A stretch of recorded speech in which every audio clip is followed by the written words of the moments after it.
Thanks for staying up late and welcome to New Mexico Football Friday. It's the last week of the regular season. Some of these teams are getting one last ride. On the show, of course, we're going to have that Spirit Stick. Why? Because we always have the Spirit Stick. And this week, over 6 million votes. That is unbelievable. GOW, you know what that means, Game of the Week. And speaking of the week, it's a week of rivalries. Let's get into the highlights. District 2 6A champs La Cueva hosting Manzano. La Cueva threatening on their first drive, and that's Mitch Cantwell on the carry, and he has no trouble finding pay dirt. Bears up early 6-0. Coach Adcock trying to build the confidence of that young man, and then Brandon Bray taking his coach's word to heart. Starting with the strike to the far side of the field with second effort. Yep, that would be a first down. Next play with some pressure in his face. Bray forced to relocate in the pocket, yet he has his eyes where they need to be downfield on his big target. Dominic Constant on the receiving end. Touchdown. Bears get some help from Monarch penalties and find themselves with the short field goal. Devon Jones gets the edge here, and well, you can't get much closer than that without scoring. And here they go into the end zone. Next play, Bo Kuya. Quarterback sneak up the middle, retaking the lead 13-7, La Cueva. Following kickoff, looks like it's going to be over Orlando Perez's head. Can't even get a handle on it, but he quickly takes advantage of the kicking team's moment of hesitation, finds a seam, and you know what? Perez is taking this one all the way to the house. The Monarchs feeling great. Monarchs sticking with La Cueva, going up on this one, 14-13. Then how about Kuya on the move with a little time on the clock, and instead of his receiver, that's Charles Conti stepping up, making the play for the Monarch defense, but in the end, it would be the La Cueva Bears coming back to win a close one. Final score, 34-32. Only 1 point decided this rivalry last year. Las Cruces and Mayfield at Alki Memorial Stadium, and teams coming out. Mayfield, fumble. Aeneas Reynolds picks it up, returns it all the way for Cruces. Bulldogs going up early, 7-0. Get your hand up, young man. They want to see who you are. More Mayfield now. This time, maybe they'll keep it right. Kavika Johnson looking, finding Isaac Vance, and that's going to tie the game up at 7-all. Then Cruces has come on. Sam Ellis to Jashiro Molinar for a 51-yard touchdown, and once he breaks the plane, it's 14-13. Mayfield will get a 47-yard field goal to make it 21-13 at one point, but in the end, this game goes on just like it always does. 1 point deciding the victor, and it's Mayfield tonight, 28-27. On the high school scoreboard, Artesia doing work on Lovington, 55-19. And I got to check that Bloomfield Kirtland Central score. That seemed more like a baseball game, 6-2. Wow. The big rivalry in Rio Rancho goes down in front of our Jared Chester. It's also the game of the week. Jared, what you got? Thanks, Van and Welp. This game definitely has to go down as one of the best matchups of the year. Two rough Rio Rancho's team battling it out. Let's get to the keys. All right, the Rams are the most complete high school football team I've seen in a while. They are undefeated on the year, and that plays a big advantage in this one, taking on 7-2 Cleveland Storm. Storm need to come out and stick to the game plan. They have been putting up big points, averaging over 36 per game. The Storm head coach, Heath Reinauer, knows his football, so just believe in your game. The Storm will also have to try and do what no other team has done before them, and that is contain his high-octane Rio Rancho offense. They will attack you from every vantage point, so they have to play some great defense tonight. The Rams, on the other hand, have to just keep up the intensity and let the good times roll. They know what they are going in there to do, and yep, they just need to keep it up. The Rams also have to be able to play in the moment. Don't look ahead, play now, and also this is one of the biggest crowds that they probably will see the whole year, so just block out the distractions and play their style of good old-fashioned Ram football. All right, enough talk. Let's get to the action. Where's Crocs? I love that sign. I love the atmosphere tonight. 2-0.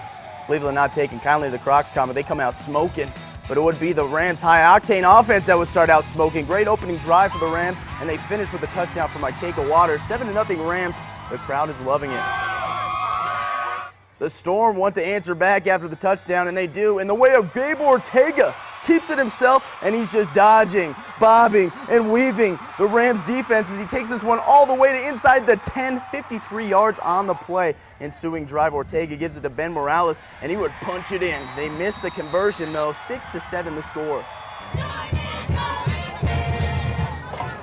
Still in the first, Barrera drops back, scans the end zone, locks on, target acquired. Miguel Barreras gets the grab, and the Rams take a 14-6 lead. And yep, still in the first, Barrera drops back, and call this play Orville Redenbacher because it's popping like popcorn. Did you see that? Tristan Ben gets the INT, but Barrera also, the Rams also get down on the action. So Ortega skies the ball, and Miguel Barreras comes down with it. And right after that was this. Barrera finds Angelo Luan on the swing pass and call this kid Forrest Gump because he just felt like running. Takes it 60 yards for the score. Rams win this one, but a little too close for comfort. 24-22 the final. Here's what Coach House had to say at half. This is a great team. They stay together. They're a family. They're a unit, but we got a whole nother half against a great team. So we can't rely on anything that happened in the first half. Well, ball control and make sure we don't turn the football over and take care of the ball and keep playing hard on defense. To the Spirit Stick. Are you kidding me? This can't be real. Is this real? Over 6 million votes? Oh my gosh. Here's a much-deserved Cleveland celebration. There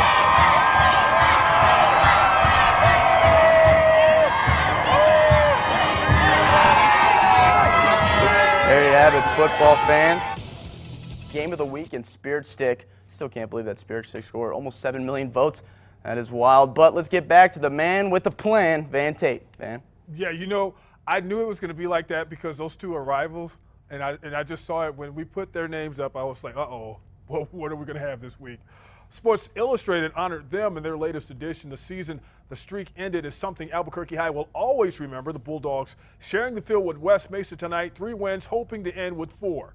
The only difference right here is it's the last time we get to do it. Okay, seniors, it's the last time. It's the last time this group ever gets together and plays football again. West Mesa getting the instructions, leaving the tunnel with Albuquerque High following, and then Marcus Gonzalez pitching it to Zach Schroer. Gets the great run, all the way, falls just outside the 20 when he goes down.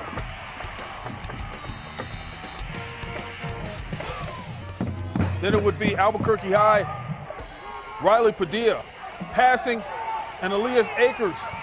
The interception, drive is killed right there. Coaches don't like to see the turnover. Then deja vu, Padilla passes again, and Akers intercepts again. And this time he's got a great gain on the play instead of just going down, trying to set the Mustangs up where they would be in business. But nothing would happen, and the Albuquerque High Bulldogs get the ball back. Padilla bombs it this time. Looking downfield, finding Jonathan Martinez. Great grab down at the 2-yard line. Then Padilla keeps it himself, runs in for the touchdown. Guess what, folks? Albuquerque High, 4 wins this season, 34-31. They get the victory. Valley Vikings hosting the Rio Grande Ravens. Everybody coming out, and we pick it up in the second half. Vikings up 35-7, adding to their lead. C.J. Torres getting the handoff, and this man knows how to make people miss. 26 yards for the touchdown. Rio Grande up next. They get their chance with the football. Facing a 4th and 8. Dominic Gonzalez on the read option, although he makes the right read by pulling the ball, is not enough to move the chains, however.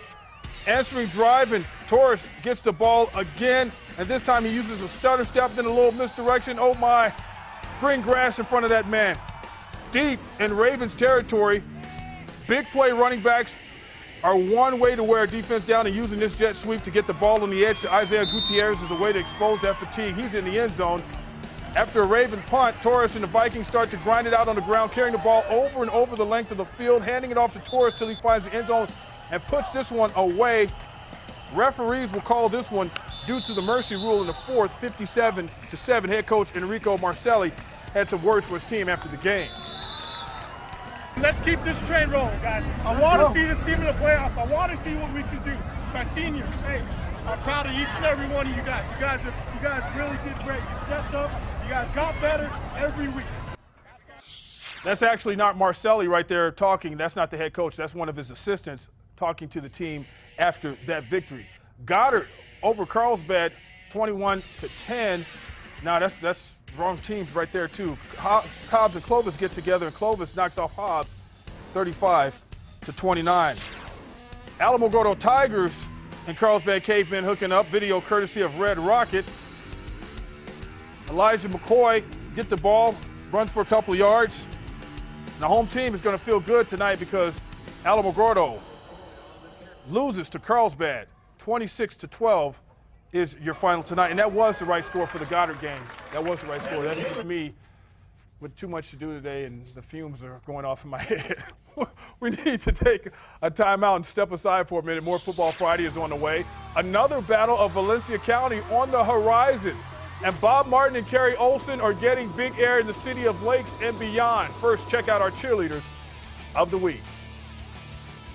As our loyal team goes marching onward to victory.